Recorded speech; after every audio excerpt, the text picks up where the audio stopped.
오늘도 우리 주님의 이름으로 함께 나온 여러분들을 축복하고 사랑합니다. 이 봄 기운이 쑥 지나가고 여름이 다가온 느낌이죠. 네. 오늘 함께 나눌 설교 본 말씀은 갈라디아서 4장입니다. 4장 12절부터 20절까지 말씀입니다. 갈라디아서 4장 12절부터 20절까지 한 절씩 나누어서 읽겠습니다. 저는 쉬운 성경을 읽겠습니다. 가지고 있는 본문으로 여러분이 번역본으로 읽으셔도 됩니다. 쉬운 성경으로 제가 갈라디아 4장 12절을 먼저 읽을게요. 20절까지 한 절씩 나누어서 읽습니다. 형제들이여, 내가 여러분과 같이 되었으므로 여러분도 나와 같이 되기를 바랍니다. 이제까지 여러분은 내게 잘해 주었습니다. 여러분도 알다시피 내가 여러분에게 처음으로 복음을 전하게 된 것은 내 몸의 병 때문이었습니다. 내 병이 여러분에게는 짐이 되었을 텐데도 여러분은 나를 미워하거나 저버리지 않고 하나님의 천사나 예수 그리스도처럼 맞아주었습니다. 그때에는 여러분에게 기쁨이 가득하더니 지금은 그 기쁨이 어디로 갔습니까?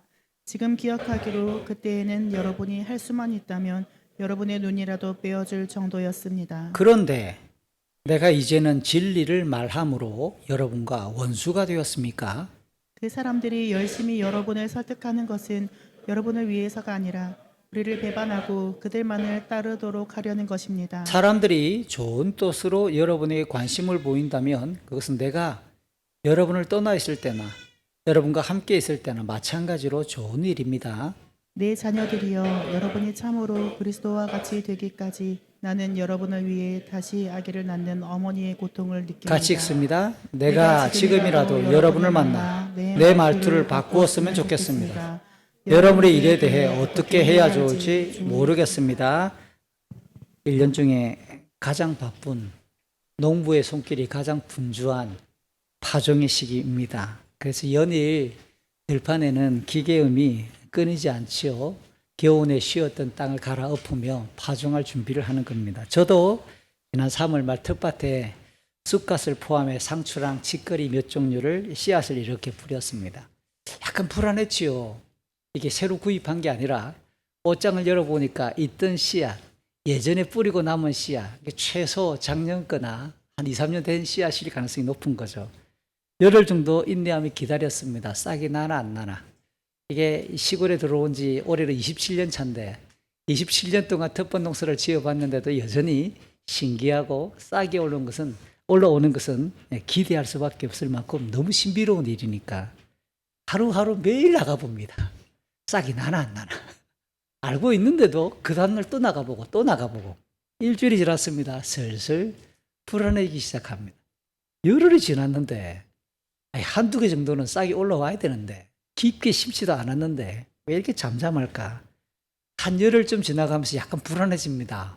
지금쯤 싹이 나야 이제 한 5월이나 2월 초가 되면 상추도 뜯어먹고 쑥갓도 뜯어먹을 텐데 그래서 이제 아내랑 함께 안 되겠다. 혹시 불안하니까 보험용으로 반성에 가보자. 그래서 종묘성에 가서 포트에 담겨있는 상추 모종을 한 20, 30여 개 사온 거죠. 그래서 그것을 또 옆에 한쪽에 심어두고 기존에 뿌렸던 씨앗이 나기를 계속 기다립니다. 그리고 며칠 더 지나니까 아주 가녀린, 진짜 가녀린 씨앗들이 고개를 내밀기 시작했습니다. 그 이후에 계속 아침마다 또는 저녁이면 물을 뿌려주면서 잘 자라기를 기대하는데 생각보다 씨앗을 심어두고 싹이 자라는 것은 시간이 걸릴 뿐만 아니라 더디다라는 것도 깨닫게 됩니다. 모종을 사서 심은 것들은 한 2, 3일 지나니까 쑥 자란다는 게 금방 표가 나는데 씨앗을 심은 것들은 정말 땅속에 녀석들이 자기 몸을 터뜨리고 죽어서 새 생명을 발한다는 과정은 쉽지 않다라는 것을 깨닫고 있습니다. 씨앗 뿌리는 것과 관련해서 예수님이 마태복음 13장에서 하나님 나라와 관련해 굉장히 위대한 말씀을 하나 전하셨어요. 그 당시 예수님 당시에는 씨앗을 파종하는 방법이 오늘 우리랑 사뭇 달랐지요. 당연히 기계가 없던 시절입니다. 그리고 이스라엘은 우리처럼 부슬부슬한 땅이 그렇게 많지 않아요. 우리 굉장히 많은 땅이 많습니다. 주로 바람 부는 날 농부들이 씨앗을 많이 뿌렸습니다. 바람이 불어옵니다. 그러면 바람을 마주하고 쓸까요? 바람을 등지고 쓸까요? 바람을 등지고 쓰는 거예요. 그리고 다음과 같았던 씨앗을 바람결에 이렇게 공중에 흩뿌리는 겁니다. 그럼 바람을 타고 씨앗이 날아가서 밭에 떨어지는 거예요. 그러다 보면 일부는 돌이 많은 경계선 너머에 길쪽으로 떨어지기도 하겠지요. 또 일부는 좋은 땅이 아니라 갈아두었던 땅이 아니라 가시덤불이 많은 곳에서 떨어지겠지요. 또 일부는 돌이 많은 곳 길가에도 떨어지기도 하겠지요. 이런 내용을 예수님이 하나님 나라와 관련해서 마태복음 13장 3절에서 9절에서 이야기했다는 겁니다. 도대체 이 내용의 교훈이 뭘까? 연이어서 그 내용을 묻는 제자들에게 예수님은 마태복음 13장 18절 이후에서 그 내용을 차근차근 해설해 주십니다. 씨앗을 뿌리는 것은 하나님 나라를 전하는 것, 복음을 증거하는 행위랑 방불하다, 비슷하다고 말하는 겁니다. 그래서 씨앗을 이렇게 뿌리다 보면 길가에 떨어졌는데 길가에 떨어진 것은 당연히 새가 날아와서 그 씨앗을 조아 먹어서 전혀 발화할 기회가 없다 라고 말씀하시며 복음이 증거될 때, 하나님 나라가 소개될 때, 하나님의 나라가 함께 이 땅 위에 시작되고 확장되어 갈 때 반드시 악한 영적인 세력들, 사탄이 와서 방해하는 일이 있다. 두 번째, 돌무더기에 떨어지는 씨앗. 이거는 씨앗이 그곳에 떨어져 가지고 기운에 따라 이렇게 뿌리가 내리거나 싹이 날 수도 있긴 한데 밖에서부터 해가 나기 시작하면, 외부에서부터 박해가 오고 외부로부터 어려운 일이 발생하면 금방 그 믿음이 무너지고 만다. 가시덤불은요. 가시덤불 역시 씨앗이 발화하고 뿌리를 내릴 수 있을지 모르나 내면에서부터 세상에 대한 염려, 그 다음 재물의 유혹 등 타락한 죄성으로 인해서 시작되는 자기 내면의 욕망과 포기하지 못하고 있는 이런 것들로 인해서 충실하게 열매를 맺지 못하는 믿음이다 라고 말하는 겁니다. 그러니까 하나님 나라의 복음이 증거될 때 사탄이 역사합니다. 전혀 알아들 수 없거나 믿지 못하게 방해합니다. 두 번째, 외부로부터의 박해나 어려운 일이 생기면 야 이게 아닌가 봐 으깨지기도 하고, 세 번째, 내면에서부터 포기하지 못하는 자기의 욕망, 포기하지 못하는 자기의 욕심, 타락한 죄성으로 인해 충실하게 그 하나님 나라의 영광을 드러내지 못할 수도 있는 거예요. 물론 좋은 땅에 떨어진 씨앗은 어떻게 될까요? 씨앗 하나가 떨어졌는데 맺히는 결과는 100배, 60배, 30배 등의 어마어마하고 풍성한 열매를 맺는다라고 말씀하시는 겁니다. 이 내용은 우리에게도 오늘 시간이 2000년이라는 시간을 거슬러와 동일하게 적용되는 진리지요. 하나님 나라의 복음이 증거될 때 다양한 반응이 있습니다. 한 가지 반응만 있는 게 아닙니다. 1차적으로. 곧 복음의 역사를 열성적으로 방해하는, 대충 방해하는 게 아니라 집중적으로 열성적으로 방해하는 악한 영적인 세력이 지금도 있고요. 외부로 발생하는 어려움, 또 복음을 들은 자 그 내면에서부터 정리되지 못하는 치솟아 오르는 죄성으로 인해 믿음이 자라지 못하고 꺾이는 일이 다반사다라는 겁니다. 다만 예수 그리스도의 복음을 듣고 믿음이 계속 자라면 하나님 나라의 영광과 열매를 풍성하게 맺을 수 있는 것도 진리이지요. 결국 요한복음 14장, 15장 4절, 5절 두 구절 말씀을 이 비유와 관련해서 결론 내릴 수 있는데 예수님이 이렇게 말씀합니다. 너희가 내 안에 있으라. 그러면 나도 너희 안에 있겠다. 가지가 포도나무에 붙어 있지 않으면 가지 스스로 열매를 맺을 수 없듯이 너희가 내 안에 있지 않으면 스스로 열매를 맺을 수가 없다. 예수님이 스스로를 가리켜 포도나무다라고 비유하시며 너희는 가지다. 사람이 내 안에 있고 내가 그 안에 있으면 그는 열매를 많이 맺는다. 그러나 나를 떠나서는 너희가 아무것도 할 수 없다라고 말씀하시므로 복음을 믿고 예수 그리스도와의 건강한 신앙 안에서의 연합을 유지한다면 그 예수 그리스도께서 주시는 생명으로 인해 우리의 믿음이 계속 자라나면서 거룩한 열매를 넉넉하게 맺을 것이다 라고 예수님이 확인시켜 주시는 본문입니다.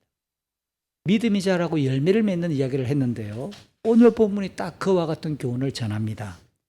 갈라디아 지역의 성도들이 예수 그리스도의 복음을 처음 받아들였을 때는, 복음 안에 있을 때는 굉장히 아름답고 건강하고 맑았던 믿음을 보였어요. 그러다가 거짓 교훈을 수용하면서 그들이 복음 밖으로 나가기 시작합니다.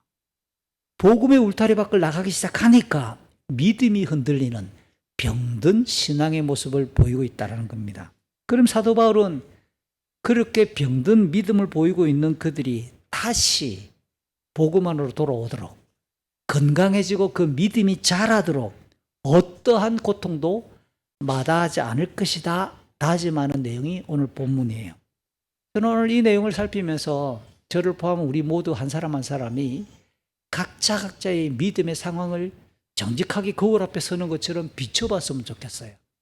우리의 믿음이 지금 어느 정도의 수준에 있는지, 아름답고 건강한 열매를 맺고 있는지, 아니면 혹시 경계선에 줄타고 있는지, 아니면 병들어서 비틀대고 있지 않는지, 우리의 모습을 정직하게 돌아보며 우리 믿음과 경건의 수준을 스스로 돌아볼 수 있는 계기가 되었으면 좋겠습니다.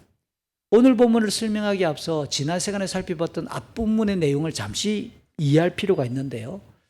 4장 8절부터 11절, 지난번에 살폈던 그 내용을 보니까 갈라디아의 성도들이 하나님을 알기 전에는 허망한 것들, 영원하지 않고 영광스럽지 않은 것들의 종로로 타던 그 모습을 설명했습니다.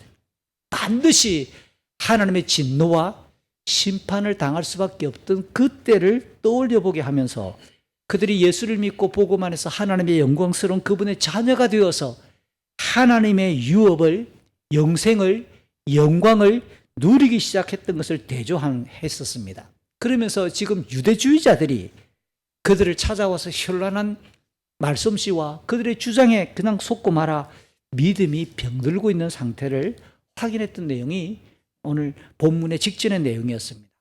이렇게 믿음이 병들어 있는 상태에서, 흔들리고 있고 비틀거리고 있는 그들의 믿음의 상태에서 오늘 본문 12절 앞은 역시 그들을 사도 바울은 변함없는 애정으로 형제들이라고 부릅니다.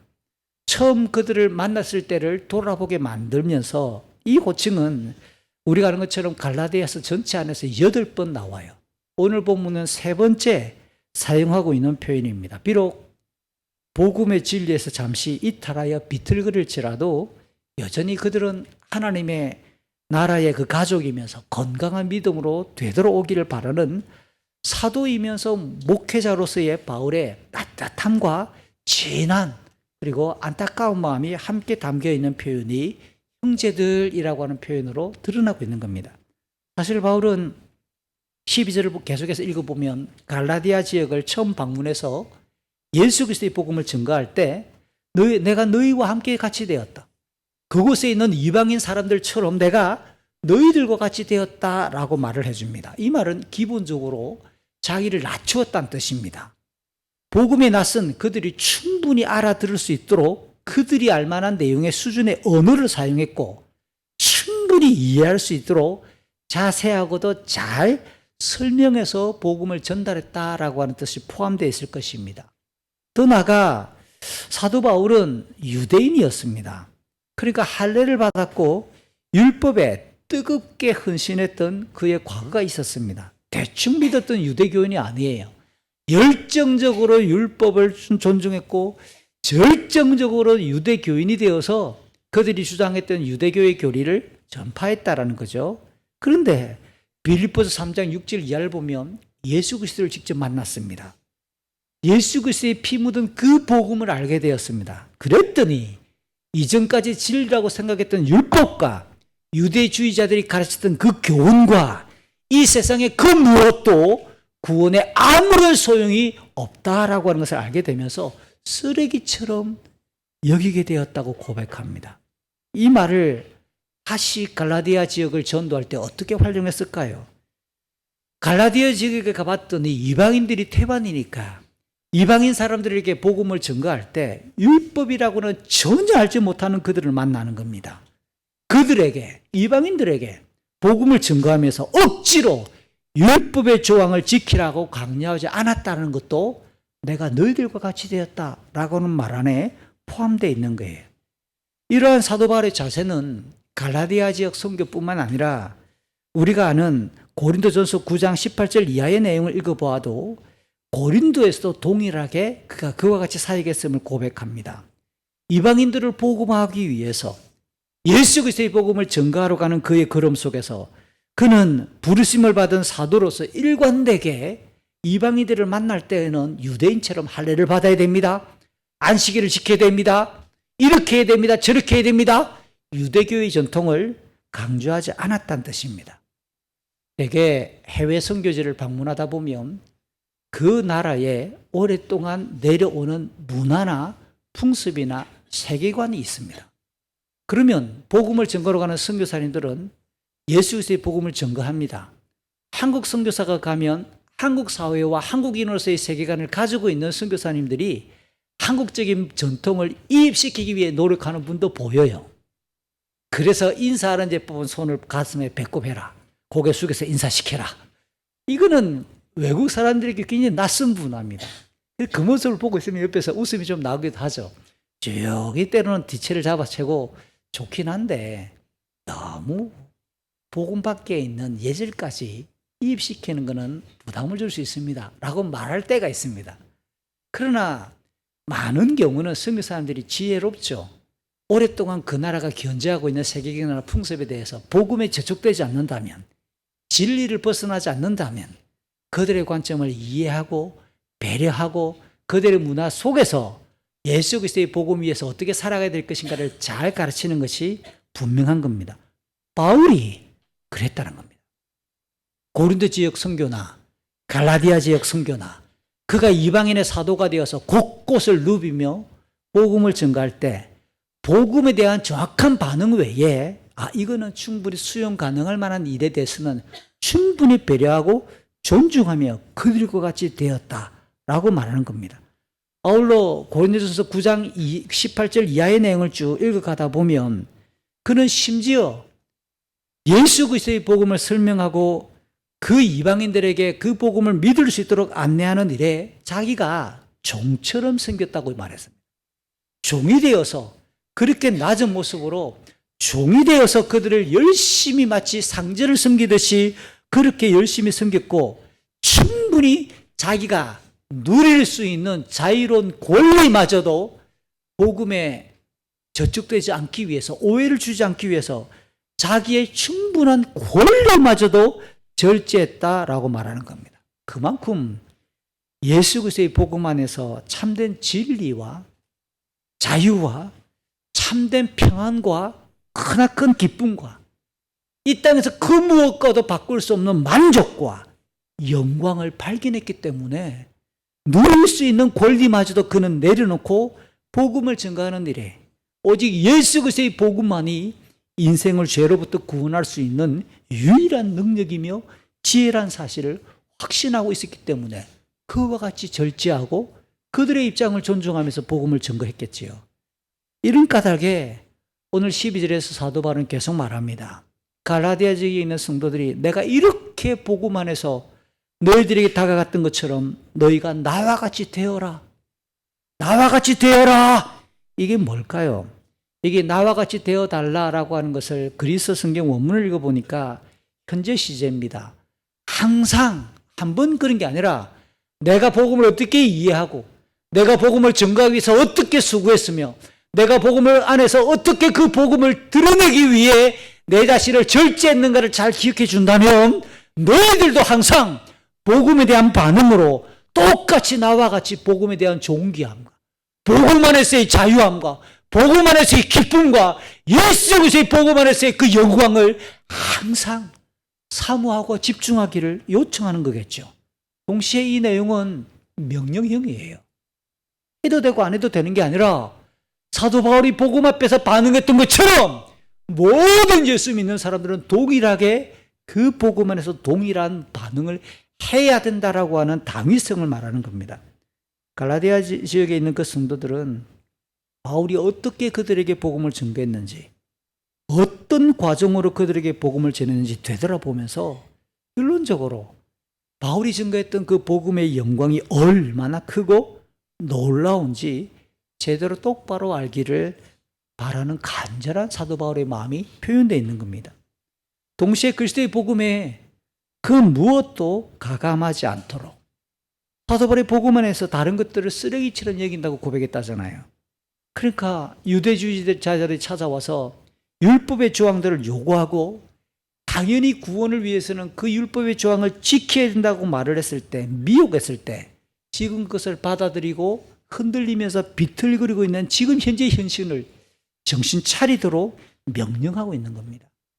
종종 바울은 사도행전 26장 28절 이하에서나 빌립보서 3장 19절들을 보면 예수 그리스도의 복음을 설명할 때 복음 안에서 거룩한 삶을 살아가도록 교훈할 때 나와 같이 되어라, 나처럼 살아라 라고 종종 말하기도 했습니다.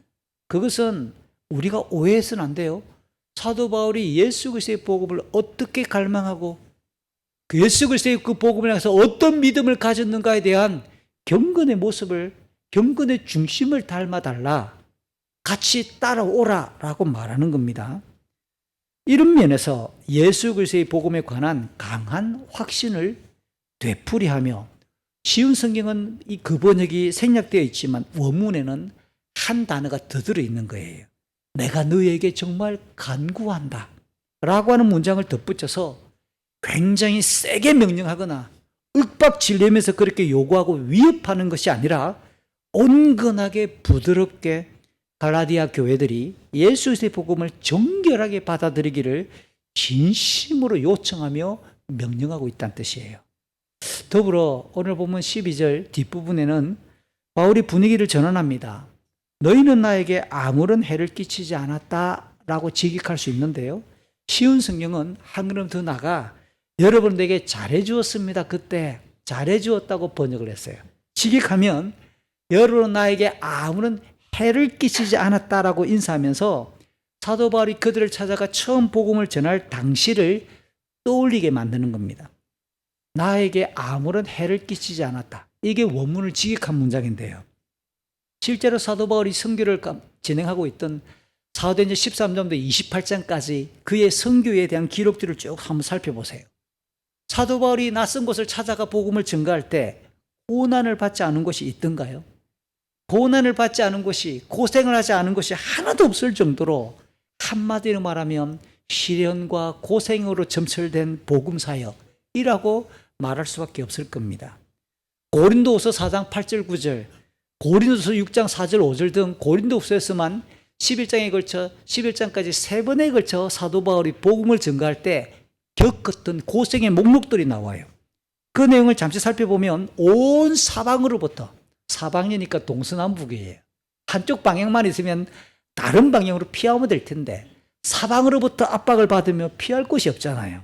난처한 일을 겪는 겁니다. 핍박을 받고요, 매를 맞고요, 감옥에 갇히기도 하고요, 폭도들에게 당합니다. 잠을 못 자요, 굶주립니다. 언젠가 청년들에게 이 본문을 설교하면서 목록을 쭉 읽어보고 이 중에서 제일 힘든 게 뭘까? 우리가 바울이었다면 그가 당했던 고생의 목록들을 읽어보면서 제일 힘든 게 뭐냐? 많은 청년들이 먹지 못함. 이건 진짜 배고프면 저는 뭐라고 대답했을까요? 저는 자지 못함. 이거 배가 고파도 자면 되는데 못 자는 건 이건 정말 힘들겠다. 여러분들은 무엇이 제일 힘들어 보입니까? 맞음. 사람들마다 조금 다양하겠지만 어쨌든 우리가 싫어할 만한 목록들이 다 나오는 겁니다. 조금 더 구체적으로 고린도서 11장에 가면 이렇게 말합니다. 유대인들에게, 사도 바울이 유대인입니다. 동족들에게 39대 맞는 태형을 5번이나 맞았다. 39번 곱하기 5, 35, 9, 45. 몇 대죠? 145대. 와, 총량이 몽둥이로 3차례 맞았다. 돌에 맞은 적도 있다. 이 돌에 맞은 적이 바로 갈라디아 지역에서거든. 물론 이방인들에게도 적지 않은 위험을 당했다고 고백을 합니다. 바다 위에서도 강에서도 도시에서도 광야에서도 위험을 겪었다고 고백하는 겁니다. 이런 상황에서 갈라디아 지역에서 복음을 전가할 때 그곳에 사는 이방인들은 바울에게 매우 호의적이었다. 그들 중에 일부는 예수를 믿는 성도가 되었다. 그 예수 믿는 사람들이 함께 모여 갈라디아 지역에 교회가 세워졌다. 그러면 갈라디아 성도들은 바울이 복음을 전가할 때 어떻게 해주었길래 다른 지역에서 얼포되는 이런 고난과 위협 대신에 호의적이고 잘해주었다라고, 해를 전혀 끼치지 않았다고 그렇게 표현할까요? 도대체 갈라디아 지역에 있는 이방인들은 어떻게 바울이 복음을 전가할 때 협조를 해주었길래 이렇게 기억을 하고 있을까요? 13절, 오늘 보면 14절, 15절은 갈라디아 지역에 있는 이 이방인 성도들이 구체적으로 바울이 찾아와 복음을 전가할 때 대해 주었던, 환대해 주었던 그때의 상황을 설명하는 거예요. 우선 13절을 보니까 사도 바울 역시 그리스 성경을 읽어보는 게 조금 더 적합하게 해석이 될 듯합니다. 바울은 자기 몸의 약함 상태에서, 육체의 약함이라고 그렇게 단어를 써놨어요. 쉬운 성경은 내 몸의 병이다, 질병이라고 이야기했지만 꼭 질병이라고 볼 수 없는 자기 몸으로 인해 가지고 지금 굉장히 연약하고 어려운 상태에서 내가 너희들에게 복음을 전개했다라고 13절에 소개합니다. 육체의 약함, 크게 보면 두 가지로 해석해 볼 수 있습니다. 제가 고린도서 이야기할 때 돌맞음, 이게 바로 갈라디아 지역입니다라고 말했잖아요. 사도 바울이 갈라디아 지역에 복음을 전개했던 사도행전 13장과 14장, 특별히 14장 18절부터 21절 내용을 읽어보면 지금 이방인들이 아니라 옆에 있는 동네에서부터 유대주의자들이 따라왔습니다. 유대주의자들이 소문을 듣고 쫓아와서 이방인들에게 복음을 전하고 있는 사도 바울에게 돌을 던진 거예요. 해코지 하기 위해서. 에이, 떠나가라! 엉뚱한 소리 하지 말고 도망가라! 그렇게 위협하기 위해 돌을 던진 게 아니라 따라온 유대주의자들은 사도 바울을 죽이기 위해 돌을 들어서 사도 바울을 내리친 거예요. 죽이기 위해 쳤으면 탁구공만한 돌 가지고는 못 죽이잖아요. 최소 주먹 크기 이상의 돌들을 들어서 사도 바울을 조금 떨어져 있는 사람은 던졌을 것이고 가까이 가는 사람은 두 손 들어 돌을 들고 찍었을걸요. 죽이려고 덤벼들었으니까. 그러니까 실제로 많은 학자들이 말합니다. 이때 사도 바울은 실제로 죽었겠다. 죽었다가 하나님이 살려주셨겠다 라고 말하는 장면입니다. 이게 사도행전 14장 18절 이하 21절까지 갈라디아 지역을 복음을 전가할 때 바울의 모습입니다.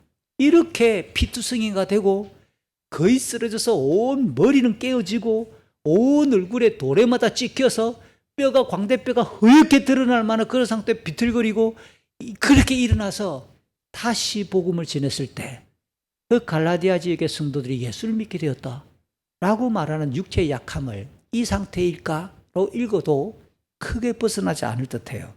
아니면 원래부터 사도 바울이 육체에 대한 질병이나 육체적인 어떤 연약한 상황에서 그 지역을 찾아가 복음을 전개했다라고도 읽을 수 있을 거예요. 만약에 후자라면 사도 바울이 갈라디아 지역을 찾아갈 때부터 질병이 있었고 그곳에서 복음을 전가할 때부터 육체적인 약함이 있었다. 그래서 바울의 편지글 중에 이와 관련된 내용들을 한번 찾아보면 고린도후서 10장 10절에 이런 표현이 나옵니다. 고린도 지역에 있는 사람들이 사도 바울을 욕하기를 어떻게 욕을 하느냐면 그 선생은 말이야 글을 쓰고 편지를 보내면 너무 글을 잘 써. 충분히 이해하기 쉽고 논리 정연해. 근데 말하는 거 봤어? 말만 하면 뭔 말인지 모르겠어. 말만 하면 무슨 내용인지 알아들을 수가 없어. 글은 강하나 그의 말은 참 시원찮다. 차라리 말하지 말고 그냥 글만 쓰고 가지 라고 비아냥될 만큼 사도 바울의 은변이, 말솜씨가 별로였다는 뜻입니다. 그러니까 이것도 육체적으로 약함은 한 부분 중에 하나죠. 몸을 가지고 시행하니까. 만약에 그 내용일 수도 있고요. 그 다음 고린도서 12장 7절에 보면 구체적으로 질병을 말하지 않아요. 그런데 사도 바울이 자기 몸에 질병이 있다고 고백합니다. 이 질병이 얼마나 심각한 육체적 질병이었으면 사탄의 사자다. 사탄의 사자란 말은 그만큼 아프고 고통스럽다는 뜻도 되고, 두 번째, 사탄이 하는 일은 복음 증거를, 하나님 영광을 방해하는 거예요. 이 질병 때문에 내가 복음을 전가하는 일에 치명적으로 힘들다. 내 몸에 이 질병 때문에 복음을 전가하는 것이 전혀 덕이 안 될 만큼 너무너무 힘들다라고 그렇게 이해할 만한 질병이 있었다라는 거예요. 이와 관련해서 바울의 질병이 뭘까에 대해 그의 이름으로 기록된 모든 편지글을 다 분석해도 구체적인 병명은 없습니다. 우리가 기억하고 대충 2000년 교회 역사 안에서 짐작해보는 것 중에 하나는 사도 바울이 간지를 알았을 것이다. 경기를 일으킵니다. 복음을 전가하다가 갑자기 이 사람이 쓰러지고 온몸이 낑겨있으면서 쓰러져 버리는 겁니다. 뇌 질환이죠. 그럼 이거는 복음을 전가하는데 만만치 않은 겁니다. 어떤 이유에 쓴지 모르지만 2000년 교회 역사 안에서 사도 바울의 질병이 이러면 간질은 항상 따라다니는 꼬리표 중에 하나예요. 초대교회 이후에 입에서 입으로 전거되어왔던 어떤 그런 병명일 수도 있긴 합니다. 그러나 성경에는 그렇게 자기 병명을 직접 밝히진 않아요. 두 번째, 안질. 심각하게 눈이 너무 눈과 관련된 질병이 커서 사람들을 알아보지도 못하고 가까운 글을 읽을 수도 없을 만큼 눈과 관련된 질병이 있었겠다라고 추정하기도 합니다. 어떻게 이해하든지 간에 오늘 본문에도 그와 같은 뉘앙스를 가지고 있습니다. 복음 사역을 제대로 감당하기 어려울 만큼, 아니 치명적인 약점이고 너무 복음을 전하는 것이 힘겨울 정도로 자기 육체에 약함이 있었습니다. 그런데 더 놀라운 것은 오늘 본문을 가지고 결론적으로 볼 때 이런 상태에서도 바울이 복음 사역을 중단했다, 계속했다라는 거예요. 이렇게 치명적이고 힘겨운 자기 몸의 약한 상태에서도 복음 사역을 계속 진행해서 갈라디아 교회가 지금 서 있는 거 아니에요. 이거 자체가 놀랐다는 겁니다. 그의 심장이 헐떡이는 것이 멈추기 전까지 그는 복음 전하는 것을 포기하지 않았다는 것이 너무 놀라운 사실이에요. 아울러 갈라디아의 성도들에게 바울의 이런 육체적인 치명적인 약점은 커다란 짐이 되고 부담거리가 될 수 있었을 것입니다. 오늘 12절에 그와 같이 말합니다. 내 이 육체의 약함이 너희들에게 짐이 될 것이고 너희들에게 부담을 줄 만한 내용이 틀림없는데 라고 말하는 겁니다. 그러니까 자기 몸도 성취하는 자가 뭘 이야기하죠? 복음은 이 땅 너머의 하늘 영광을 말하는 거예요. 예수 그리스도의 십자가로 말미암는 죄사함과 복을 이야기해요. 영원한 생명과 영광을 이야기합니다. 그러면 가다가 픽픽 쓰러지든지 뭐 간질이었거나 안질이었거나 어떤 심각한 아니면 말이 어두내가지고 제대로 알아들을 수 없을 만한 언변을 가지고 막 말을 했든지 간에 그러면 사람들이 듣고 있다가 핀잔 주기 쉬울걸요. 십자가에 달린 예수를 향해서 지나가는 사람들이 뭐라고 이야기합니까? 네가 진짜 하나님의 아들이냐? 내려와봐라. 그러면 우리가 믿을 수 있게. 네가 네 자신을 구원해봐라. 그러면 우리가 믿어줄게. 자기 자신도 구원하지 못하면서 무슨 구원에 대한 십자가를 달린다고? 이게 죄를 가지고 있는 인간이 기본적으로 던지는 비아냥입니다. 사도 바울이 복음을 증거하는데 넘어져. 사도 바울이 복음을 증거하는데 너무 약한 육체적인 상황이 펼쳐지고 있어요. 그러면 사람들이 보기 기본적으로 핀잔할 때 시몸이나 제대로 가두지 못하면서 무슨 복을 전한다고? 자기도 제대로 똑바로 몸을 못 가누면서 무슨 복음을 증거하고 하늘의 생명을 증거한다고? 거부감이 상당했을 가능성이 높다라는 겁니다. 그렇지만 오늘 보면 14절을 보세요. 그 갈라디아 지역의 이방인들은 바울을 업신여기지 않았다는 겁니다. 바울이 증거하는 그 복음을 불신하지도 않았다고 이야기해요. 도리어 그들은 그리스도의 복음을 증거한 그 바울을 어떻게 여겼을까요? 하나님이 보내주신 천사처럼, 아니 그리스도 예수처럼 그렇게 영접했다라고 이야기해 주는 거예요. 이거는 성경 읽다가 잠시 제가 빙글에 혼자 성경 읽다가 웃었습니다. 왜 웃었을까요? 이거는 순전히 바울이 스스로 주관적으로 해석하는 관점의 문장이겠다. 왜 그럴까요? 이방인이니까 하나님의 천사라는 개념이 그들에게 있었다 없었다? 없지요. 하나님이라는 존재를 잘 모르고 있는 이방인이니까 하나님의 천사라는 개념도 예수 그리스도에 대한 기본적인 지식이나 정보도 별로 없었던 이방인들이라고요. 그러나 하나님의 천사에 대해서도 잘 알고 예수 그리스도를 믿고 증거하는 바울 입장에서는 그만큼 이 지구상에 이렇게 나를 존귀하게 여겨주는 사람이 있단 말이야 라고 싶을 만큼 갈라디아 지역의 성도들이 순전하게 예수 그리스도의 복음을 받아들였고 복음을 증거하고 있는 이 사도의 대단히 심각한 육체적인 그 약함에 대해서 전혀 시비 걸지 않았으며 불편해하지 않았고 오히려 그것을 마치 자기들이 아픈 것처럼 자기들이 연약한 것처럼 똑같이 받아들이며 존경했다라고 하는 분위기가 분명하잖아요. 이렇게 복음이 증거될 때 그것을 받아들이는 그들의 믿음은 어떻게 시작됐을까요? 인간적인 동정? 낯선 사람이 찾아와가지고 예수 그리스도의 이름을 말하니까 그냥 마음이 짠해가지고 저렇게 어눌하고 저렇게 아프고 저렇게 약한 사람이 그날 증거하니까 나도 모르게 한번 드러나 봐주지 뭐. 인간적인 그런 어떤 짠한 긍휼의 마음? 그렇게 해서 믿음이 생기지 않거든요. 우리가 아는 것처럼 믿음은 성령의 역사입니다.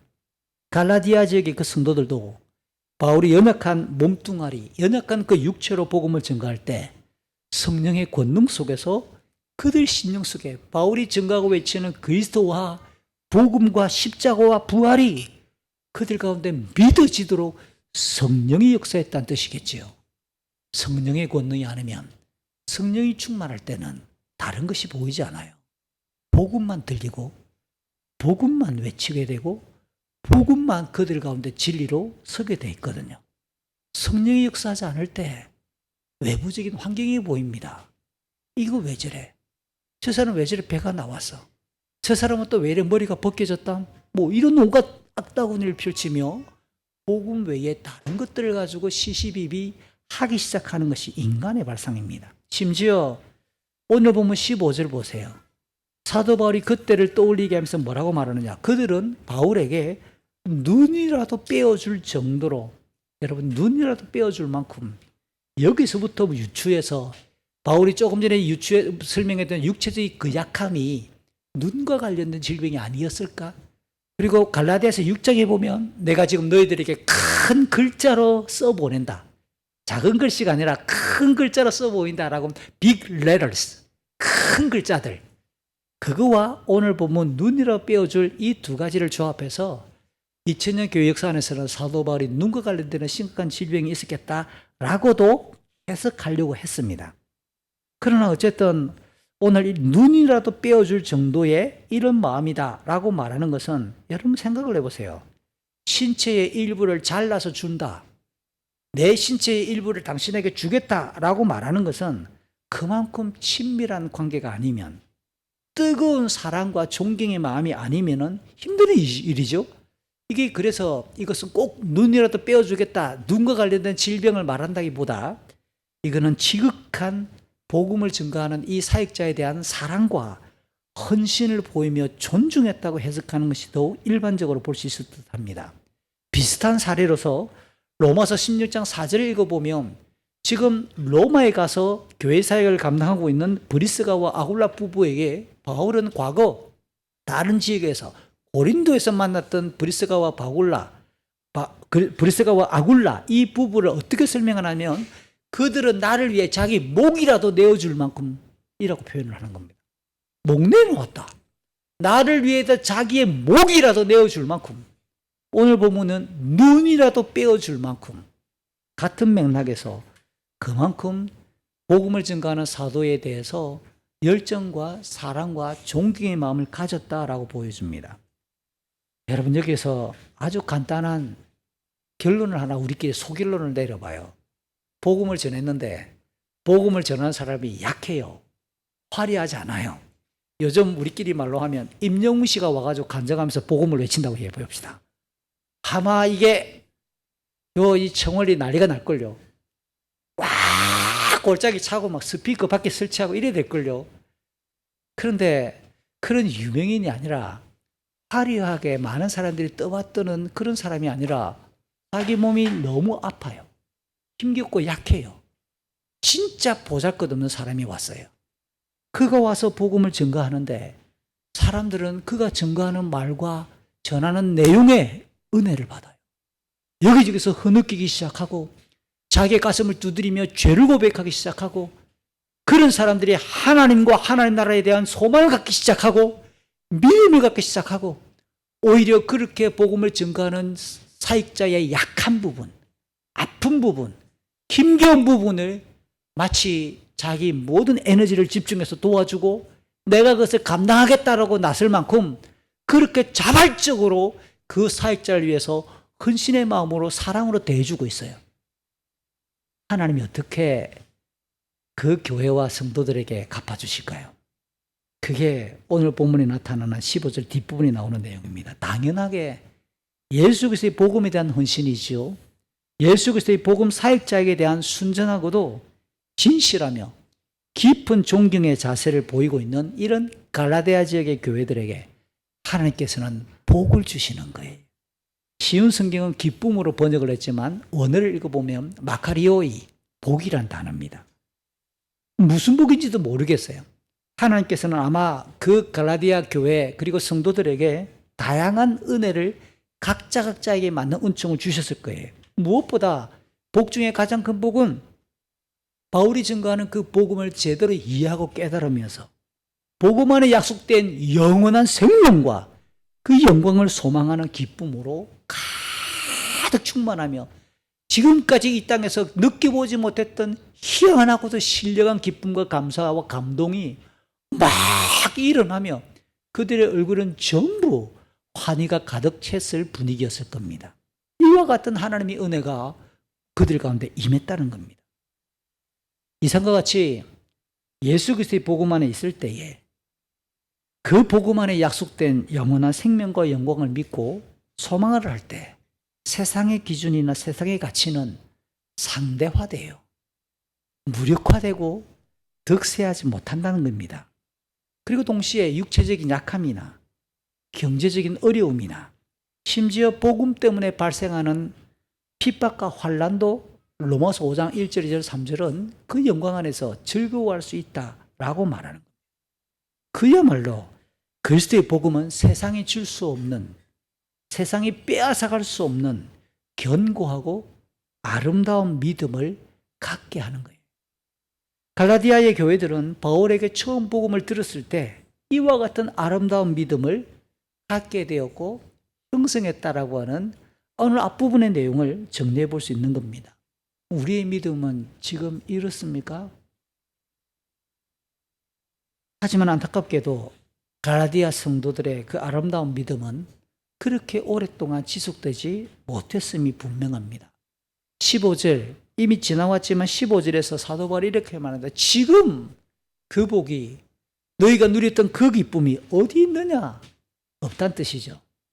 증발하고 말았다는 뜻입니다.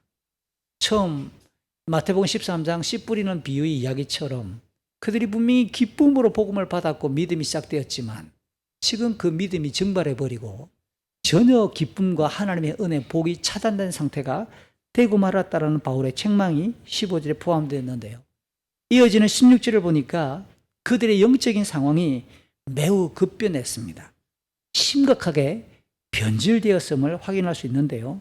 바울이 이렇게 말합니다. 16절, 내가 진리를 말함으로 너희들과 여러분들과 원수가 되었느냐? 이게 뭡니까? 내가 진리를 말한다. 이 말을 직역하면 참된 것을 말한다로 읽을 수 있는데 갈라디아서 전체의 문맥을 따라 읽어보면 이 참된 것이란 곧 그리스도의 복음을 말하는 거겠죠. 사도 바울은 그들에게 복음을 전했던 지금이나 편지를 쓰고 있는 지금이나 사도 바울은 계속해서 변함없이 예수 그리스도의 복음만이 인간의 죄를 사하고 하나님의 자녀가 될 수 있으며 영원한 하나님의 그 유업을 상속받을 수 있는 참되고 유일한 진리라고 하는 사실을 변함없이 외치고 있고 확신하고 있어요.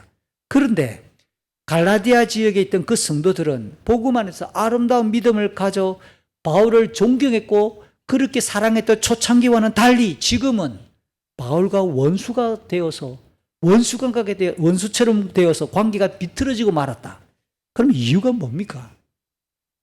사도 바울은 변함이 없는데 한쪽 사람들은 바울을 향해서 그렇게 눈이라도 떼어줄 정도의 사랑이었다가 원수처럼 지금은 여긴다. 결국은 그들이 복음 안에 있을 때 가졌던 아름다운 믿음이 복음 밖으로 그들이 나갔구나. 달라진 게 없는데 결국은 복음 밖으로 나갔구나라고 하는 결론만 정리가 되는 거예요. 예수 그리스도의 복음에 대한 관점이 바뀌어 버렸다는 뜻입니다. 바울을 위해 눈이라도 빼어줄 만한 깊은 애정, 존중, 헌신의 태도는 그와 반대급부로 커다란 증오와 멸시와 분노로 바뀌었다는 뜻입니다. 왜냐하면 내가 진리를 말함으로 참된 것을 말함으로 너희가 원수가 됐느냐 할 때 이 원수라는 단어가 어원상 멸시한다, 미워한다라고 하는 단어와 어원이 같습니다. 그러니까 내가 지금 복음을 외친다고 해서 참된 것을 외친다고 해서 그렇게 나를 증오하고 멸시하게 되었느냐. 복음 안에 있을 때는 아름다운 믿음과 관계였다가 그들이 복음 밖으로 나가니까 오히려 증오와 멸시의 관계로 바뀌어버렸다는 뜻입니다. 도대체 이 그리스도의 복음 안에서 아름다운 믿음이 형성되었던 갈라디아 교회, 갈라디아 지역의 그 성도들에게 무슨 일이 있었기에 복음 밖에 있는 자들처럼 사도를 원수로 여기게 되었을까요? 17절에서 그 이유를 유추할 수 있는 내용이 나옵니다. 역시 이것도 그리스어로 기록된 원문을 직역해보면 이렇게 나옵니다. 그들이 여러분들에게, 갈라디아 성도들에게 좋은 뜻으로 열심을 낸 것이 아니다. 떼어내기를 원했다. 그들에게 열심을 내도록 하였기 때문이다. 좀 문장이 어설프지만 직역을 하면 17절의 문장은 이렇게 읽을 수 있는 겁니다. 짐작하건대 바울이 복음을 증거해서 갈라디아 교회가 세워졌어요. 근데 바울은 그곳에 계속 머물며 갈라디아 지역 교회를 목회만 한 게 아니라 다른 지역의 복음을 증거하기 위해 또 떠나갔습니다.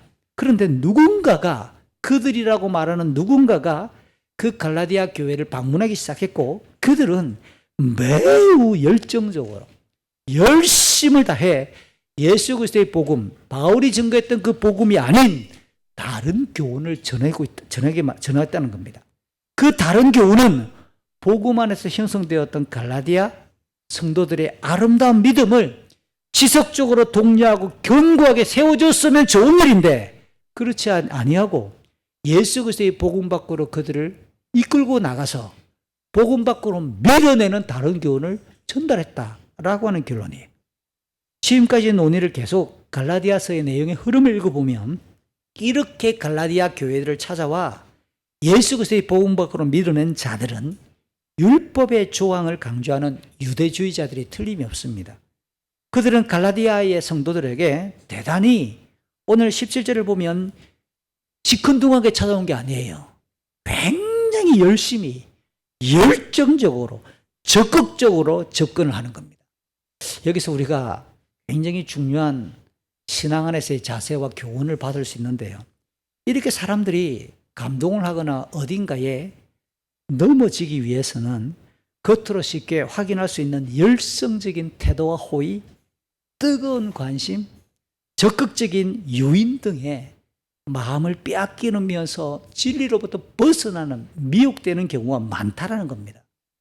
내 가르치는 내용에 대해서 분석하고 저들이 무엇을 주장하는가 그 내용에 대해서 본질에 대해서 시시비비를 가리기보다는 접근하고 다가오는 자들의 태도와 분위기에 휩싸여서 영향을 받는 경우가 많다라는 거예요. 1세기 당시에 갈라디아서가 기록될 당시에 유대주의자들은 예수 그리스도의 복음이 증거될 때 격렬히 반대하고 집요하게 방해를 일삼았습니다. 집요한 방해를 계속해서 일삼았습니다. 왜 그들 유대주의자들이 이렇게 교회와 복음을 반대했을까요? 그들은 십자가에 달려 죽었다라는 이유 때문에 예수 그리스도가 하나님의 아들로 받아들일 수가 없어요. 신명기 21장 23절 유대주의자들이 가장 중요하게 들고 있었던 신명기라는 말씀에 의하면 나무에 달려 죽은 자는 하나님께 저주받아 죽은 죄인인 거예요. 예수가 십자가에 달려 죽었으니까 어떻게 그가 메시아가 되고 하나님의 아들이 될 수 있는가? 그는 하나님께 저주받아 죽은 죄인으로 판정할 수밖에 없지요. 또 그 예수를, 그 예수님이 완성하신 복음이라고 하는 것을 믿는 성도와 교회를 그들은 사도행전 24장을 읽어보면 이단자로, 지독한 이단자로 규정하기 시작합니다. 그래서 신명기 13장에 의하면 한 마을이나 한 동네에 또 어떤 개인이든 하나님께서 싫어할 만한 이단스러운 교리를 가르치고 전파하면 어떻게 하라? 철저하게 심판해서 죽여버리라. 그게 신명기 13장에 나오는 교훈입니다. 이게 유대주의자들이 왜 교회를 박해하고 그리스도의 복음을 반대하고 집요하게 막아서느냐? 그들은 하나님을 잘 믿는다라고 착각하는 왜곡된 신앙적인 열정으로 그렇게 교회를 반대하는 거예요. 그래서 사도 바울이 지나가 복음이 증거되고 교회가 세워진 이 갈라디아 지역을 찾아와서 그 성도들과 바울 사이를 이간시켜서 바울이 증거했던 그 복음으로부터 떼어내기 위해 그들이 할 수 있는 최선을 다해서 힘을 집중하고 하루 이틀 찾아온 게 아니에요. 아침에도 점심때도 저녁에도 그냥 찾아왔겠어요? 손에는 초코파이 요구르트 들고 오겠죠. 나 초코파이 싫어하는데 그럼 데리고 가서 분위기 좋은 카페에 데리고 가겠죠. 밥 사주겠지요. 그러면서 그들을 이간시키고 누군가로부터 떼어냅니다. 바울로부터 떼어내고 더 나아가 바울이 증거한 복음으로부터 십자가로부터 그들을 떼어내기 위해 그들은 열정적으로 최선을 다했다는 거예요. 그 결과 갈라디아 지역에 있는 성도들은 예수 그리스도의 복음 밖으로 벗어나 바울과 원수가 되고 말았다 라고 하는 어처구니 없는 결과가 만들어졌습니다. 그럼에도 유대주의자들이 그들은 하나님 향한 신앙적인 열정으로 갈라디아의 이 성도들이 이단자니까 다시 돌아와서 하나님 앞으로 바르게 이끌어야겠다라고 하는 생각에서 출발했겠지만 유대주의자들의 착각에 불과하잖아요. 하나님의 뜻과는 아무런 상관없이 그저 유대주의자들, 유대교 자기들에게만 집중하게 만들고 자기들의 의견을 따르게 만드는 결국은 복음에 대한 시기와 질투, 사역자로부터 주의 몸된 교회로부터 분쟁을 일으키고 탈취를 빼앗아 오는 결과를 만들고 말았다는 거잖아요. 이쯤에서 일반적인 설명을 하나 할게요. 실제로 우리가 살아가는 이 인생 속에서 지상의 교회들은 거짓된 가르침과 교묘한 속임수를 동반하는 사탄의 활동이 끊이지 않습니다. 사도 바울이 사도행전 20장에서 에베소 지역을 방문하지 못하고 떨어져 있는 지역을 지나갈 때 에베소 지역에 있는 교회 지도자들을 불러서 그들에게 당부하는 내용이 나오는 겁니다. 내가 떠나가면, 내가 이렇게 가면 분명히 악한 무리들이, 늑대들이, 이리들이, 맹수들이 양들을 물어 죽이고 잡아먹기 위해서 교회 안으로 침투할 것을 예고합니다. 바울의 예고뿐만 아니라 주님도 마태복음 24장, 25장 이 종말론 강화에서 보면 거짓된 자들이 끊임없이 교회 안으로 치고 들어올 것을 예고하잖아요. 그러니까 지상 위에 있는 교회는 개인적으로 지상 위에 있는 우리 성도들 개개인은 우리의 신앙생활 안에는 항상 거짓된 가르침과 교묘한 속임수가 열정적으로 우리 주변에 유혹하며 다가올 수 있겠다고 하는 것을 기억해야 되는 거예요. 오늘 본문을 통해서 이 거짓된 가르침이나 그들의 활동을 몇 가지 정리해 볼 수 있어요. 최소 3가지는 정리가 됩니다. 첫 번째, 바른 복음을 증거하는, 복음을 가르치고 복음을 가르치면서 교육하는 바른 사역자들과 적대 관계를 형성시킵니다. 명백한 오류가 발견되지 않았음에도 불구하고 애매하고 모호한 주장을 펼치며 목회자나 교회 안에 있는 직분자들이나 성도들 사이를 이간질시키는 거예요. 이게 오늘 본문에 등장하는 첫 번째죠. 두 번째는 뭡니까? 그들이 대충 하는 게 아니에요. 상당한 열심을 품습니다. 적극적으로 활동을 합니다. 때로는 감동을 주거나 만족감을 누리도록 최선을 다해요. 어떤 경우에는 필요를 채워주고 마음을 빼앗으면서 자기들의 동지가 되고 자기들과 연대할 수 있도록 끄집어내려고 하는 거죠. 열정적입니다. 얼마나 열심히 있는지 모릅니다. 평소에는 그렇지 않다가 굉장히 열정적으로 전화하고 열심히 만나려고 그러고 열심히 사주려고 그러고 열심히 이야기를 합니다.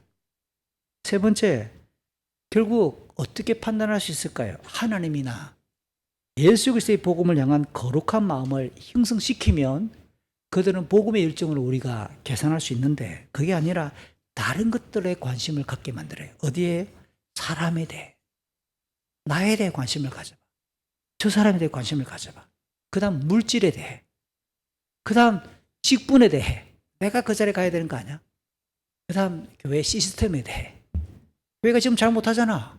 이래야 되는 거 아니야? 여러분 성경 어디에도 구체적으로 교회를 이루기 위해 구역을 이렇게 나누어라. 그런 얘기 없죠. 시스템은 충분히 변형 가능하고 바꿀 수 있는 거예요. 그럼에도 불구하고 그런 것들을 마치 복음이 본질인 것처럼 부각시킨단 말이에요. 여러분 이거는 성경 안에서나 성경 밖에서나 2000년 동안 변함없는 상식적인 활동이고 영적인 회방입니다. 그러므로 예수 그리스도의 십자가와 부활에 관한 뜨거운 소망을 격려하자는 가르침, 이게 중심입니다. 만약에 그분들이, 어떤 사람들이 여러분의 귀에 대고 열정적으로 이야기한다 그러면 십자가와 부활, 진짜 밤새워 기도해야 됩니다. 우리가 이런 죄인이니까 회개해야 됩니다. 이런 이야기가 아니라면 결코 건강한 교리나 주장이 아닐 수 없어요. 더 나아간 것은, 진리가 아닌 것은 굉장히 강렬해 보여도 조금만 시간이 지나면 사라집니다. 그들끼리 또 분파가 만들어지고 그들끼리 또 싸워 헤어집니다. 이게 간단한 척도예요. 힘들지만 그 시기를 마치 터널 지나가는 것처럼 그냥 묵묵히 지나가 보세요. 진리가 아닌 것들은 쓰러지고 만다는 거예요. 예수 그리스도의 몸된 교회를 이탈하게 만들고 혼란케 하고 교회 직분을 흔드는 것은 절대로 경건에 유익하지 않다. 여러분, 지상에 있는 교회를 출석하며 명심해야 될, 오늘 본문을 가지고 우리가 얻을 수 있는 또 하나의 숨어있는 중요한 교훈입니다. 오늘 사도 바울은 18절에서 갈라디아 교회들이 좋은 일에 열심을 품고 사모했다면 그 좋은 일이란 당연히 복음이겠지요. 바울이 처음 그들에게 복음을 전개했을 때나 지금 떠나 있을 때나 그냥 좋은 일인 거예요. 그러나 거짓된 주장을 받아들여서 좋지 않은 열심에 복음에서부터 벗어나게 만들고 주의 몸된 교회를 찢어지게 만든다면 그 상황을 너무 안타까워하면서 18절을 회고하는 거예요. 그래서 성도와 교회에게 좋은 일이라는 결국 예수 그리스도의 복음 위에 더욱 견고히 서게 만드는 거겠지요. 하나님께서 기뻐하시는 것을 행하게 만드는 거겠지요. 하나님께 영광이 되는 거룩한 삶을 살도록 격려하는 것이겠지요. 그러나 그렇지 않고 쪼개버리거나 이탈시키거나 병들게 만드는 것은 결코 좋은 일이 아니라는 거예요. 이제 오늘 본문의 마지막 2절, 19절, 20절로 정리가 됩니다. 교회들을 향한, 갈라디아 지역에 있는 이 성도들을 향해서 바울의 진실되고 뜨거운 열심이 이제 마무리되면서 고백하는 내용이에요. 예수 그리스도를 직접 만나 원래는 그리스도의 대적자고 복음의 원수였고 반대자였던 이 바울이 복음의 일꾼이 되었습니다. 그 주님께 부름을 받아 이방인의 사도가 되었습니다. 그는 복음의 사도가 되어서 숱한 고생 속에서 폭도로 돌변한 유대인들로부터 돌에 맞아 죽음에 이르면서까지 복음을 전했던 땅 갈라디아에 교회가 세워졌어요. 이게 제가 앞서 이야기했지만 사도행전 14장 이야기잖아요. 그러니까 갈라디아 교회는 사도 바울에게 개인적으로 얼마나 큰 위로가 되었고 격려가 되었던 교회이자 성도였겠어요. 그런데 얼마 지나지 않아 그곳의 교회, 그곳의 성도들이 거짓된 교리를 수용해서 복음에서 이탈한다는 소식을 들었을 때 쿵 가슴이 내려앉는 심정이었겠지요. 바울은 그들 향해서 어떤 마음이 들었겠어요. 19절, 갈라디아 전체에서 사도 바울의 가장 깊은 속마음이 잘 드러나는 구절 중에 하나인데요.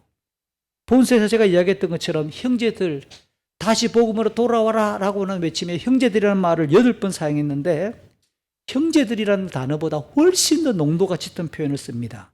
오늘 19절 보니까 내 자녀들이여, 그들의 복음을 전해, 처음 복음을 전해 하나님 자녀가 되게 만들었으니까 자기를 영적인 아비, 영적 부모라고 지칭하며 내 자녀들아 그렇게 부르는 겁니다.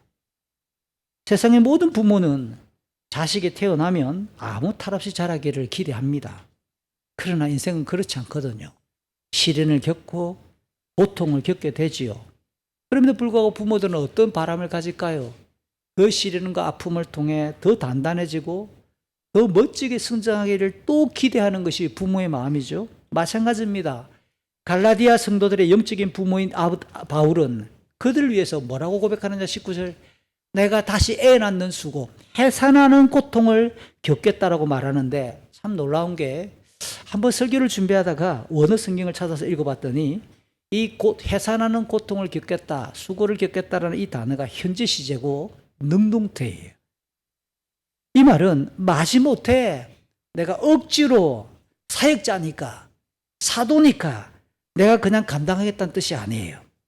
이렇게 비틀어지고 복음 밖으로 나가버린 자기를 원수처럼 대하는 그들 향해서 영적인 회복이 되기를, 그들이 성장하기를 자발적으로, 그것도 항상 할 수 있는 모든 수고를 내가 기꺼이 감당하겠다라는 적극적인 의지를 담아서 내가 다시 해산하는 수고를 하겠다라고 표현하는 겁니다. 아기를 낳는 고통이란 사람이 겪을 수 있는 가장 큰 수고가 틀림이 없습니다. 심지어 아기를 낳다가 죽는 산모들도 있잖아요. 목숨을 다해 죽을 것 같은 고통을 하면서 역설적으로 새로운 생명이 탄생하는 거예요.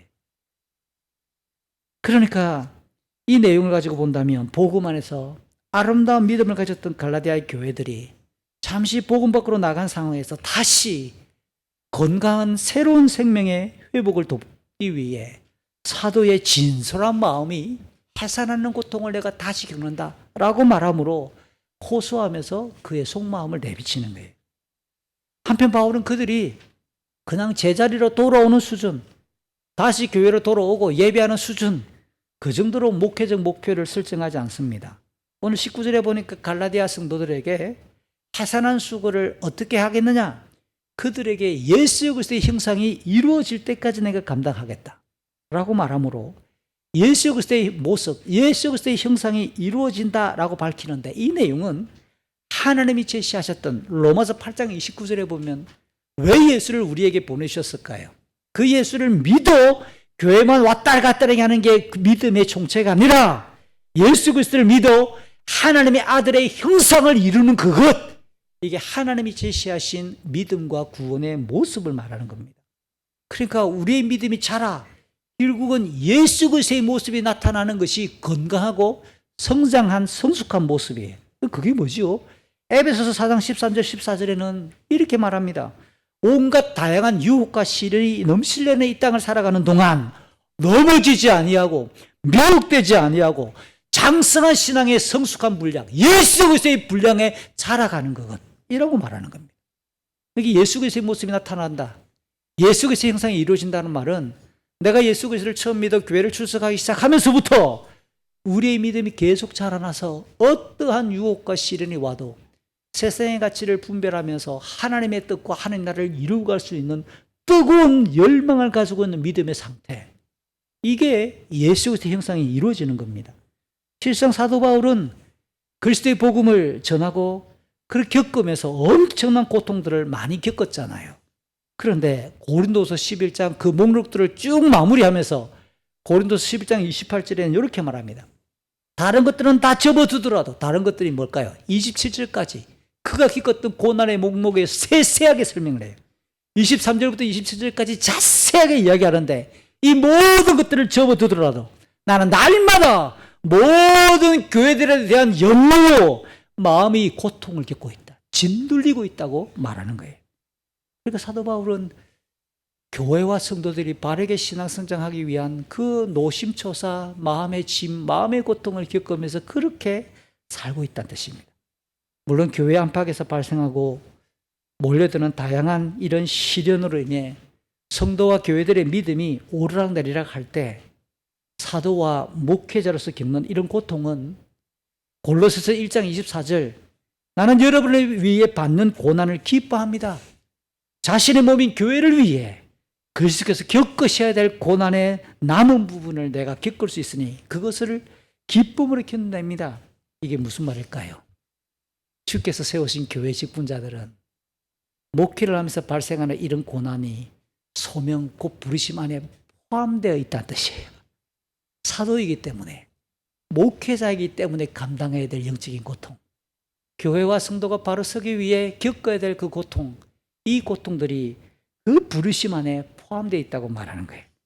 그래서 우리 교회에 5년마다 장로님들이 세워질 때 사적인 미팅을 하고 만남을 할 때 제가 종종 그럽니다. 장로가 되는 것은 오해를 받을 용기, 성도들로부터 불필요한 견제를 당할 고통, 성실하게 했음에도 불구하고 미움을 당할 용기, 그것이 포함되어 있는 직분입니다. 분명히 속쓰림이 올 것이고 밤잠을 스치게 될 것이고, 그래서 우리의 몸에 병이 될 수 있을 만한 특혜가 주어지는 자리가 이 직분입니다. 그렇게 되도록 수고하고 그렇게 되도록 우리가 안간힘을 다하는 것이 교회 안에 있는 직분의 특혜입니다. 진짜 특혜인지 모르겠지만 그것이 오늘 이 바울이 말하는 그 고통 안에 녹아있는 부르심이라고 하는 교회의 일과 사역자들이 겪고 있는 고통 안에 포함되어 있는 거죠. 마지막 절 20절에서 당장이라도 사도 바울은 갈라디아 교회를 위해서 뛰어가고 싶어요. 지금이라도 당장 방문하고 싶은 심정을, 지금이라도 여러분을 만나, 이 말 안에 포함되어 있는 거죠. 그래서 이 갈라디아서를 기록해서 보내는 그것도 수고겠지만 지금 당장이라도 달려가 얼굴을 마주한다면 더 구체적으로 그들의 오르레에 대해서 교훈하고 지금 글로 쓰는 것보다 더 강하게 책망을 하면서 내 말투를 바꾸었으면 좋겠다라고 속마음을 드러냅니다. 더 세게 입에 침을 튀기면서 밤새도록 붙잡고 너희들이 왜 그렇게 되었느냐 라고 이야기하면서 눈물을 쏟으면서까지 그렇게 호소하고 싶은 마음이다 라고 말합니다. 20절 마지막 문장이 참 마음이 짠한데요. 쉬운 성경은 여러분 일에 대해 어떻게 해야 될지를 잘 모르겠습니다 라고 굉장히 완곡하게 번역했어요. 그런데 이것도 그리스 성경을 지극하면 내가 너희를 의심하고 있기 때문입니다 라고 이렇게 밝혀요. 이게 뭡니까? 그들이 지금 영적인 위험에 심각하게 노출되어 있어서 너무 안타까워하는 그의 속마음을 아마 이쯤 이제 20절 정도 썼을 때 겔포스 한 통을 쭉 속에 짜넣었을 겁니다. 속쓰림이 쭉 올라오면서 위산이 역류해가지고 목은 타들어갔을 아마 사도 바울이지 않았을까 싶어요. 해산하는 수고를 다시 힘써 감당할 의지를 가진 바울이기 때문에 이렇게 금방이라도 달려가 밤을 지새우더라도 그들을 교훈하고 설득하고 눈물 쏟으며 말하고 싶었겠지요. 이처럼 사도 바울은 거짓된 교회를 수용해서 예수 그리스도의 복음 밖으로 나가 병든 믿음을 갖게 된 갈라디아 지역에 있는 성도들 향해서 어떤 수고라도 마다하지 않으려 한다. 예수님의 말씀이 떠올랐습니다. 요한복음 10장 11절 이하에 예수님은 자기를 양들을 위해 죽으러 오신 선한 목자라고 말씀하십니다. 예수님이 자기에게 맡겨진 그 양무리를 위해 억지로가 아니라 자원해서 목숨을 버린다라고 말합니다. 그렇게 예수를 믿는 교회를 향해서 목격하는 직분자들도 동일하게 그렇게 사는 거죠. 바울은 그리스도 예수와 복음을 위해 사도행전 20장 24절을 적용하면 지금 자기 목숨을 다하는 고통스러운 그 길을 기꺼이 걸어가고 있는 거죠. 이 말씀에 빗대어 우리 교회가 다시 수년 만에 양육 모임이 지금 가동되고 있는데 GT 안에서나 교회 안에서 양육을 처음 시작하는 분들에게 또 양육 모임을 하는 양육 리더, 양육 교사들에게 저희들이 오랫동안 쓰는 격구가 있습니다. 양들이 어떻게 믿음이 자랄까요? 리더의 심장을 파먹고 자란다. 그런 말을 종종 합니다. 양들은 리더의 피를 빨아먹고 자란다. 그러니까 양육 리더가 된다. 누군가를 키운다고 하는 것은 영적인 성장을 도모하기 위해서는 심장을 내어주고 모든 피를 쏟아서 먹일 정도의 수고를 감당해야 복음이 그 안에서 열매 맺고 자라는 믿음으로 자란다는 뜻이에요. 오늘 본문은 그리스도의 복음 안에서 복음 사역자의 연약함까지 배려하고 존중하는 아름다운 믿음을 가졌던 갈라디아의 그 성도들이 유대주의자들에 의해 복음 밖으로 나서게 되었어요. 그러니까 복음을 증거했던 눈이라도 빼어줄 만큼 좋아했고 사랑했던 그 사도를 원수처럼 여기는 병들어버린 그 믿음을 우리에게 설명합니다. 그들을 위해 다시 이 사도는 목회자로서 해산의 고통을 아끼지 않겠다라고 하는 그 열정을 고스란히 서술하고 있는 본문이죠. 설교를 시작할 때 말씀드렸던 것처럼 오늘 이 본문을 마무리하며 우리 스스로 한번 돌아보십시다. 우리의 믿음은 지금은 어떤 상태인지 돌아보십시오. 오늘 조별 모임할 때 여러 문장에 오늘 문제를 만들면서 제가 그랬습니다. 100점 만점으로 친다면 지금 현재 이번 봄에 각자 믿음을 몇 점 줄 수 있겠습니까? 자기 믿음의 점수를 한번 매겨보자고 이야기했던 내용이에요. 고린도서 13장 5절 사도 바울이 역시 복음의 경고에 서지 못하여 비틀거리고 병든 믿음을 가졌던 고린도 성도들에게 하는 말입니다. 우리 고린도후서 13장 5절 같이 읽어볼까요? 여러분은 자신의 믿음 안에 있는지 점검하고 자신을 시험해 보십시오. 예수 그리스도께서 여러분 안에 계신다는 사실을 알지 못합니까? 이것을 모르면 여러분은 시험에서 불합격한 사람들입니다. 자기의 믿음을 점검해 보라 라고 당부하죠. 적어도 이 말씀에 의하면 예수 그리스도께서 여러분 안에 계신다는 사실, 그러니까 예수 그리스도의 복음 안에 있고 예수를 믿는다고 말하는 것은 예수와 하나가 되었다, 연합되었다라고 하는 것을 가리키는 거예요. 그러면 이와 같은 내용이 로마서 6장에 보면 예수와 연합되었다, 다시 말해 내가 복음 안에 있고 내 믿음이 어떤 상태인가를 설명하는 중요한 기준 중에 하나가 로마서 6장 5절, 12절, 13절인데요. 이것도 한번 읽어보겠습니다. 우리가 그리스도와 연합하여 그분의 죽음에 참여하였다면 그분과 연합하여 그분의 부활에도 참여할 것이 확실합니다.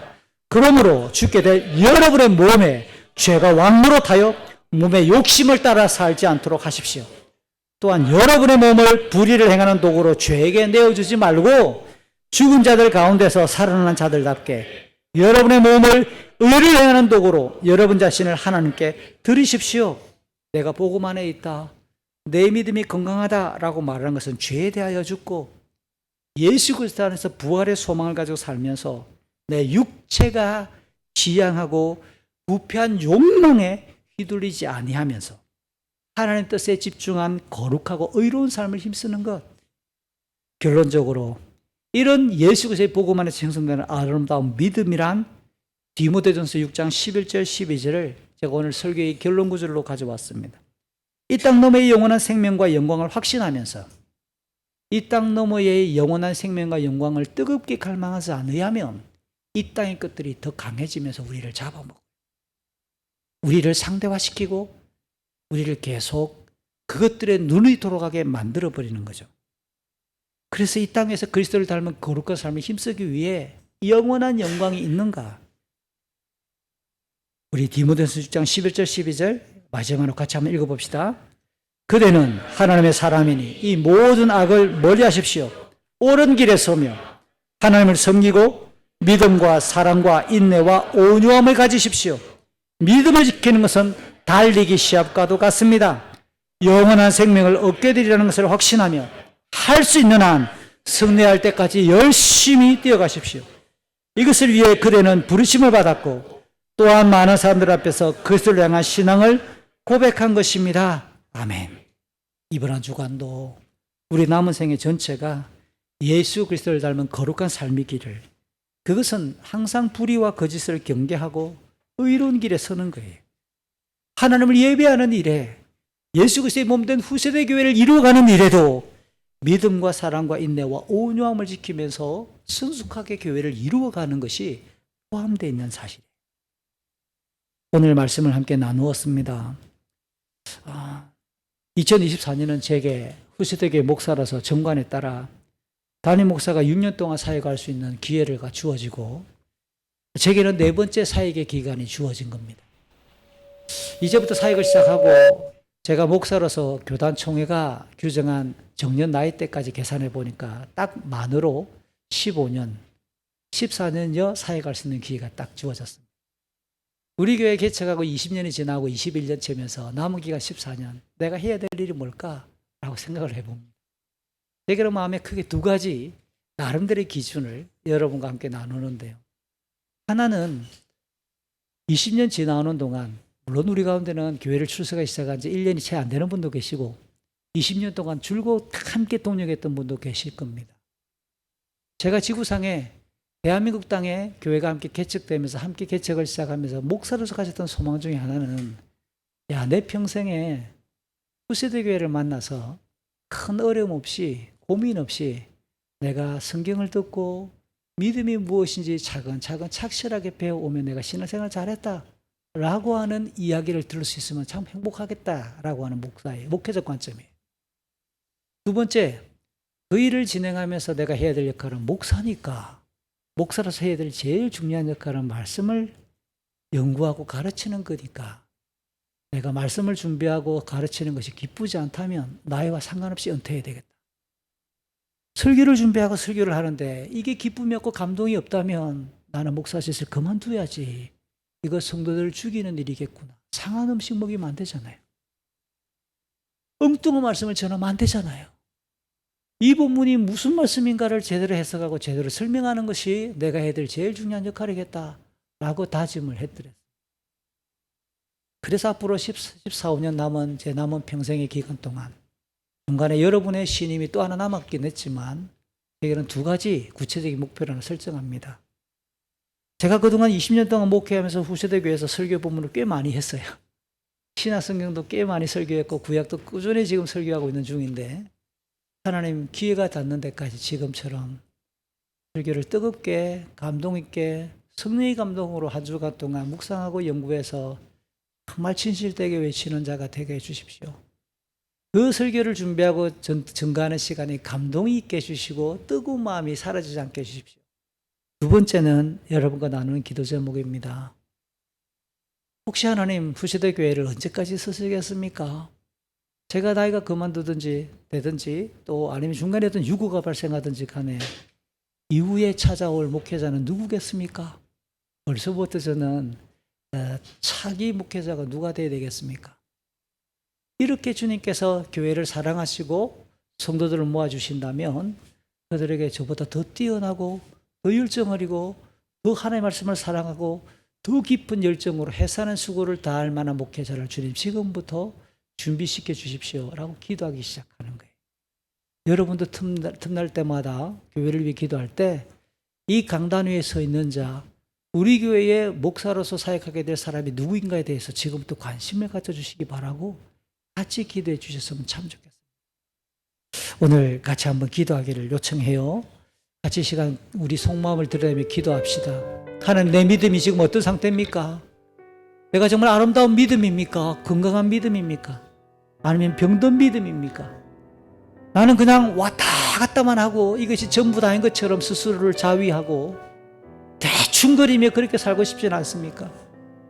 아니면 내가 조금 더 주의 몸된 교회를 이루는 일에 한 발자국 더 들어가고자 하고 내가 가진 주께서 주셨던 그 에너지와 은사를 조금 더 드러내기를 바라고 연약한 우리 성도들을 위해 섬기기를 바라고 예수의 복음을 따라 우리 가정에서 내 직장에서 우리 학교에서 내가 살아가는 모든 일생의 공간에서 그 복음에 합당한 삶으로 은을 추구하고 그렇게 지금 땀 흘리고자 합니까? 하나님의 부르심에 내가 어떻게 반응하고 있습니까? 하나님, 나에게 복음의 감동을 주시고 성령의 나로 충만하게 하여 주시고 내 믿음이 자라게 해주시고 내 믿음이 아름답게 형성되게 해주십시오. 이 시간 같이 합심해서 기도하겠습니다. 그러하신 아버지 하나님 고맙습니다. 오늘 우리가 말씀을 들었습니다. 주의 몸된 교회가 복음 밖으로 나가 병든 믿음을 가지고 힘겨워할 때 사도 바울이 그들에게 돌이키기 위해 온갖 힘을 다 쓰는 것을 봅니다. 다시 해산하는 수고를 아끼지 않겠다는 사도의 외침을 듣습니다. 아버지 하나님, 우리의 10년 가운데 우리에게 감동하여 주셔서 우리의 믿음을 돌아봅니다. 우리는 어떤 믿음을 가지고 있는지, 아름답고 건강한 참된 믿음을 갖고 있는지, 내 믿음이 자라고 있는지, 아니면 머물러서서 병들어 있지는 않은지 하나님 돌아봅니다. 주여, 우리의 믿음이 자라게 해주시고 우리로 하여금 그리스도의 모습이 우리 가운데 나타나게 도와주시고 예수 그리스도의 그 찬란한 복음이 우리를 통해서 더 영광스럽게 드러나게 해주십시오. 주님, 주의 몸된 교회가 더욱 견고하게 서 있도록 우리를 붙잡아 주시고 아버지 하나님, 우리에게 성령의 능력을 더듬혀 주시고 복음의 권능을 우리에게 힘있게 하여 주셔서 주님의 뜻 가운데 우리가 자라도록 도와주시옵소서. 주여, 우리의 믿음이 자라 주님의 장성한 분량에 이르도록 도와주심으로 하늘 영광을 소망하며 우리의 모든 연약한 부분과 우리 아픔들이 주님의 뜻과 주님의 은총 안에 회복되게 하여 주시옵소서. 병든 믿음을 치유하여 주시고 연약한 우리의 육체를 고쳐주시고 우리의 모든 생각과 지혜 위에 하늘의 지혜로 우리를 충만하게 하여 주시옵소서. 예수 그리스도를 향한 우리의 믿음이 더 뜨겁게 불타오르도록 자라나는 우리 모든 은혜의 자녀들이 이 땅의 것에 종로로 살지 아니하도록 복음 안에서 우리를 감동시켜 주시옵소서. 주님, 우리의 믿음을 일으켜 주시옵소서. 아버지, 은혜를 다해 주시옵소서.